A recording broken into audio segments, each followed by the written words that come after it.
அடுத்த குடியரசு துணைத் தலைவர் நிதிஷ்குமாரா? பாஜகவின் திட்டம் என்ன? ஏன் இந்த பேச்சு வருது? நிதிஷ்குமார்ங்கிற பேர் எப்படி அடிப்பட்டது அப்படிங்கிறத பற்றி பார்க்க போகிறோம். துணை ஜனாதிபதி ஜெகதீப் தங்கர் திடீர்னு தன்னுடைய பதவிகாலம் முடியறதுக்கு முன்னாகவே பதவி ராஜினாமா செய்வதாக அறிவிச்சிட்டார். அவங்களுடைய ராஜினாமா கடிதமும் குடியரசுத் தலைவர் திரௌபதி முர்மு ஏற்றுக்கிட்டாங்க.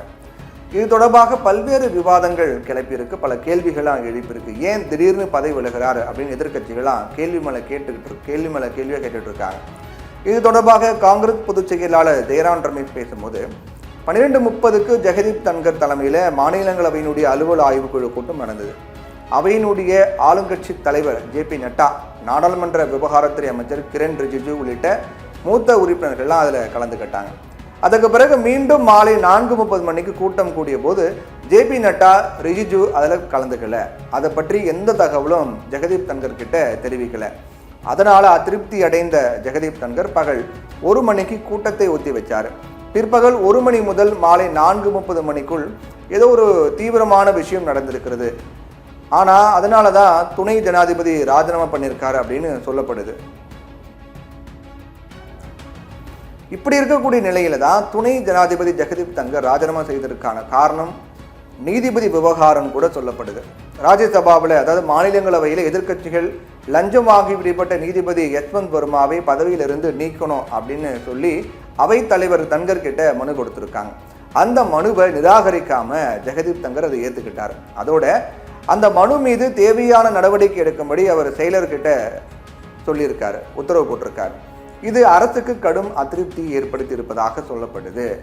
ஏன்னா மத்திய அரசு நீதிபதி வர்மாவுக்கு எதிராக இரு அவைகளிலும் ஒரு பதவி நீக்க தீர்மானத்தை அறிமுகப்படுத்த திட்டமிட்டிருந்தாங்க. இந்த நிலையில தான் எதிர்க்கட்சிகளுடைய தீர்மானத்தை அவர் ஏற்றது சர்ச்சைக்கு வித்துட்டு இருக்கலாம் அப்படின்னு பார்க்கப்படுது. இது தொடர்பாக ஜெகதீப் தன்கர் கிட்ட அரசு உயர் அதிகாரிகள் அல்லது மேலிட தலைவர்கள் போன் மூலமாக பேசியதாகவும் துணை ஜனாதிபதியும் தன்னுடைய பங்கிற்கு காட்டமாக பதிலளித்ததாகவும் சொல்லப்படுது. ஒரு கட்டத்தில் நம்பிக்கையில்லா தீர்மானத்தை ஏற்க தனக்கு அதிகாரம் இருக்கிறது அப்படின்னு தன்கர் தெரிவித்திருக்காரு. இந்த வாதம் மத்திய அரசு கடுமையாக அப்செட் ஆகியிருக்கு. இந்த நிலையில தான் தானே பதவியில் இருந்து விலகி விடுவது நல்லது அப்படின்னு கருதி இரவு 9:25 மணிக்கு எக்ஸ் தள பக்கத்தில் தன்னுடைய ராஜினாமா முடிவையும் பதிவு போட்டார். தன்னுடைய உடல் நலத்தை காரணம் காட்டி பதவி விலகுவதாக தன்கர் தெரிவிச்சிருந்தார். அவையில அமைச்சர் ஒருவர் பேசும்போது கூட அவைத் தலைவரை அவமதிக்கும் வகையில பேசியதாக சொல்லப்பட்டது. இதுவும் அவர் கொஞ்சம் அப்செட் ஆயிருக்கு அப்படின்னு சொல்றாங்க.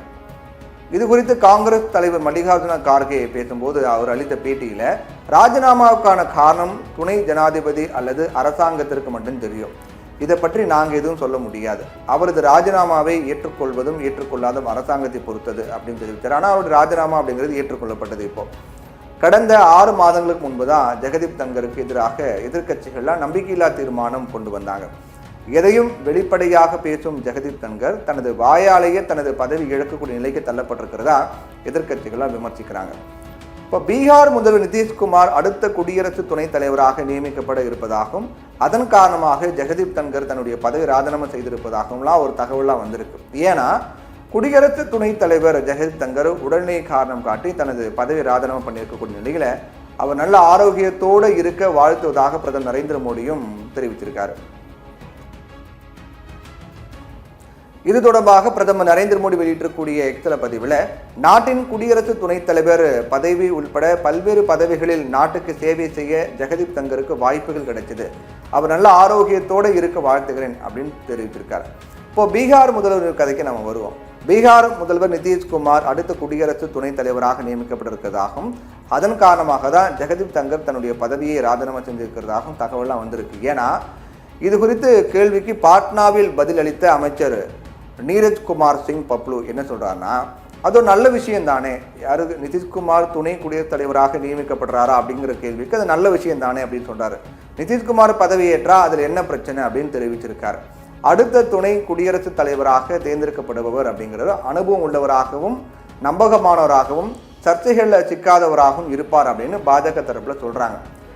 இவை தற்போதைய ராஜ்யசபாவுடைய துணைத் தலைவர் ஹரிவன்ஸ் நாராயண் சிங்கிற்கு பொருந்தும் அப்படின்னு பார்க்கும்போது, ஆனால் அவர் அடுத்த துணை குடியரசுத் தலைவர் ஆவதற்கான வாய்ப்புகள் அதிகமாக இருக்கு அப்படின்னு சொல்லப்படுது. 2020ஆம் ஆண்டு முதல் இந்த பதவி வகித்து வரக்கூடிய அவர் பாஜக நம்பிக்கையும் பெற்றிருக்காரு. அப்போ நிதிஷ்குமாருங்கிற கேள்வி மூலமாக பாஜக ஏதேனும் பிளான் போடுறாங்களா அப்படிங்கிற ஒரு சந்தேகம் இருந்தாலும் கூட அதிகபட்சமாக பாஜக ஏதோ ஒரு குழப்பம் உண்டு பண்ணி அதன் மூலமாக அது அதை சார்ந்த பேச்சுகளை அதிகமாக பேசிவிட்டு அதுக்கப்புறம் அவங்க ஒரு முடிவுக்கு வருவாங்க. அந்த முடிவில் தற்போதைய துணைத் தலைவர், அதாவது மாநிலங்களவையுடைய துணைத் தலைவராக இருக்கக்கூடிய ஹரிவன்ஷ் நாராயண் சிங்கிற்கு அதிகமாக வாய்ப்பு இருப்பதாக சொல்லப்படுது. பொறுத்திருந்து பார்க்கலாம்.